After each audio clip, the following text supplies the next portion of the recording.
All right, so I have the back wheel lifted up, and you can see that by, let me put a piece of paper underneath here. And it slides right through. All right, so the back wheel is lifted up. I have it jacked up with this little jack stand right here. Okay, so what I'm trying to do is I'm trying to measure the full extended length of the rear suspension. So I'm gonna go from somewhere. You don't need to pick right at the axle center. You could pick somewhere anywhere here, as long as it's within that axle line that you go straight up. That's all that matters. So I'm gonna use let's see, what do I want to use that's right above there? I'm gonna use the top of the at the bottom of the turn signal. So I'm gonna hit because it's right above the axle. It's gonna hit the turn signal right here. Right. So I'm gonna use that, and I'm gonna measure from let's say the bottom of the or not the bottom, but the edge, the leading edge of this let's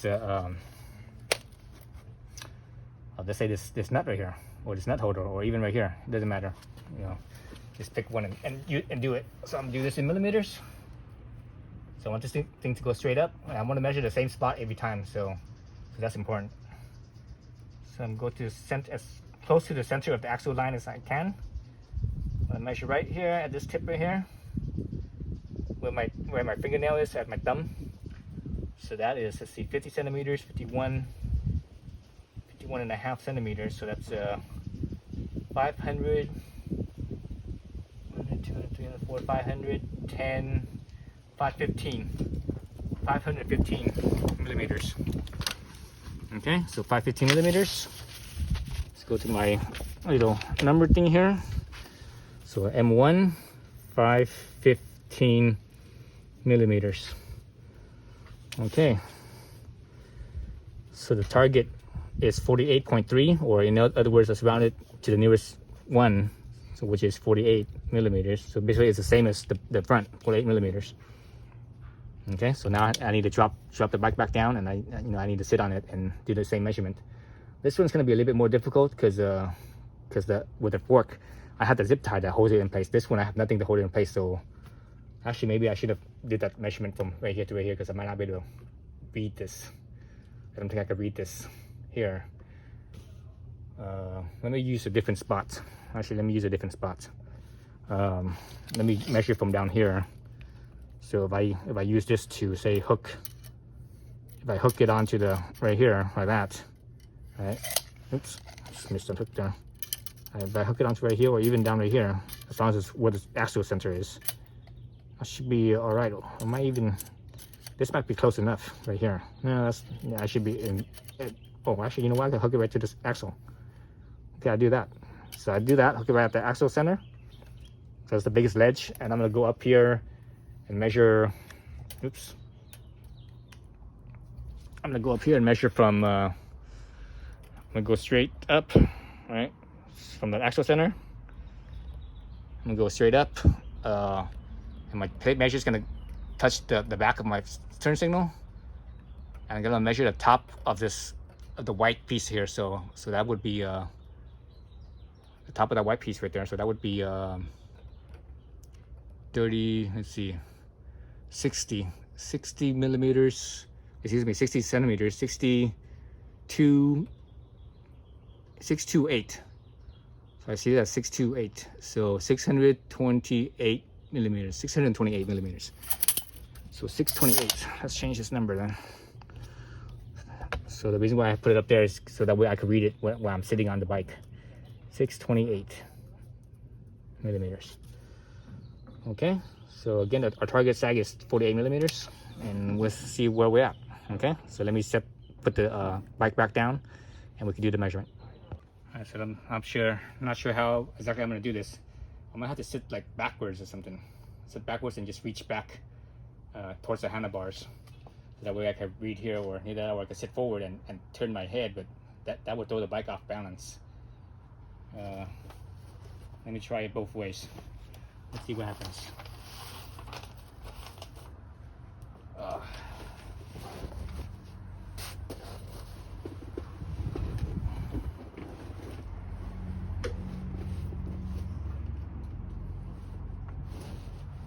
shit. Actually, let me bounce the suspension real quick. Okay, bounced it. Alright, bounced it. See if I can reach down with the tape measure and hook that axle. Oh shoot. Where is that? There it is. Let's bounce it again. Bounce it a few times.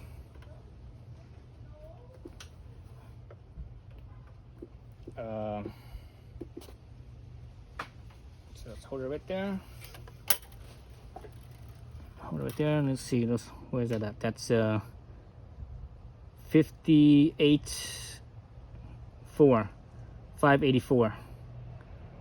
So 584 is where it's at. 584. 584. So that's me sitting backwards. 584. Let me write that down so I don't forget it. 584. 584. That's me sitting backwards. Let me try sitting forwards and just spinning around. See how that works.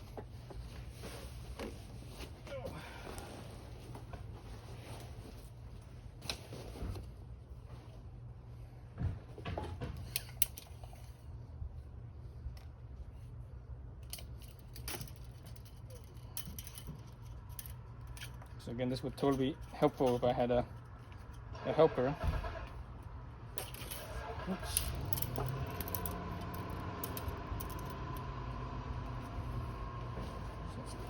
Oh man, each time I bounce backwards, my tape measure loses its grip. Okay, I'm bouncing backwards. Now I'm gonna go back into my normal seating position. And hold this right here. Oh, god damn it! I lost the axle again.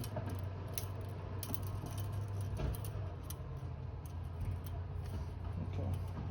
There. Make sure the tape touches the back of the turn signal. And hold that there. Okay. Oh god damn it! My hand moves. Man, this is hard. Definitely need a helper, which I don't have right now. Okay. Let's try that again. I wonder if the camera could see it. Maybe the camera could see the number. And I have to go back into the camera again. Let's try that. No, the camera angle's not right. It's not right there. It's not leveled. If it was level, it would be okay. But it's not leveled.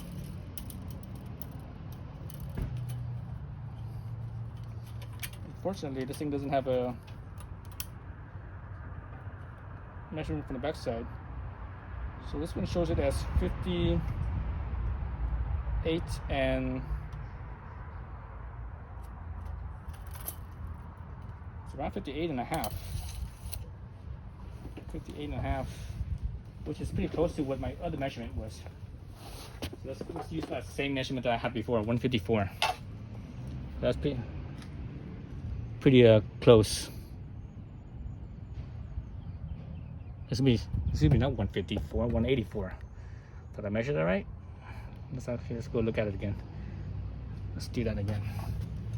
Earlier I had 184, not 154. No, that can't be right. So this right here is 160. This right here is 160 something. So it was 150, 158. Excuse me, 584. Oh yeah, that's right. So 584. So this one was measuring 5 something. Let's do that again. So 5. Trying to read everything backwards here. Oh yeah, that's right. It's about the same spot. 580, about mid 580. So that's right. So let me use that other number then. 584. Okay. Dude, that was a kind of a headache, huh? So 584. Right. That was the first number that we measured. So let's go by that. Let's go by that number. So 628, 584. So 8 minus 4 is 4. 2 minus 8, so it's 12 minus 8. That's also 4. So 44. And our target is 48. So it's too firm right now. I need to reduce the sag. Alright, so here's the rear suspension. So I'm looking at the preload right here. So you see that the nub right there, right at the center of my light. That's, and you see like sort of like ramps. You know how there's ramps up and down, like ramps for teeth up and down. Those are the different levels. So right now I'm not sure at what level I'm at. Let's see. Let me count it. It's 1, 2, 3, 4, 5. 5 from the softer setting of preload. Is that right? 1, 2, 3, 4, 5. Yep. 5. So I'm gonna set it down to 4, and I think I will probably be good. So the adjustment is, so down below that ramp, you see there's like little rectangular voids. So that's where the wrench hooks in. So basically this wrench right here, it hooks into those spots, and I could spin that. And this bike didn't come with this this tool. This is actually from my tools that I already have. It's too low. It's a little bit on the high side, I should say, not low but high. To lower it down a little bit so you guys can see something. So you guys can't really see it, but anyways, I'm gonna hook it in and bring that down. So basically I need to turn this thing from looking from the top, this angle looking down, I'll need to turn it counterclockwise. So I need to hook in one spot somewhere. This one right there. Let's see if I can find the next one. There's no space. So that's one right here. I'm just gonna have to basically pull this. Oh, it's hard. Oh, got it, sort of got it. Just sort of like broke it from its perch, but not to not get it down. Oh Jesus, man, that's tight. Jesus. What I should do is I should actually take this thing off of its. I need to lift the back up again, so that way it takes it off the weight. Because right now the bike is sitting on here, so that's even more pressure right here. So that means there's more pressure on that, so it makes it harder to spin. If I lift the back up and reduce that pressure, it will actually be a little bit easier. So let's do that. All right, so I lifted the bike up, and you see my my jack right here on the bottom. So the bike's off not the bike, but the rear wheel is off the ground. So that means there's no weight on the rear wheel. So hopefully it'll be easier to spin this. Either way, I have to get like some type of pipe or whatever to give me a little bit more leverage, because I can't spin this thing off. Especially my hands is like digging into my hands too, my fingers. Oh, there it goes. Ow! Caught my finger there. All right. So, and I think you guys heard that too. So basically I brought it into one notch lower in here. Let's look at this thing. So see where that's the center of my light is right there? We're sitting on that little ramp with looks like teeth. So now it's on the 1, 2, 3, fourth softer setting. Well, fourth from the softer setting, I should say. Okay, so now I need to drop it back down again and measure my my sag again. All right, so I got 580 as best I could see it anyways. So 628 minus 580, so 8 minus 0 is 8. 2, 8, so carry it 1 over to a base 12, 12, 8, 8 to 12 is 4, 48. So that's my target, 48. So I'm good. So now I have my preload set. So that's how you set preload. Well, at least how you calculate it. So it was definitely, with my brake, I was riding around and it felt a little firm. So that's why I'm like, okay, I need to, adjust the preload. So it should ride a little better now. I haven't even touched the rebound or compression yet, so I will do that another time, another day. Okay.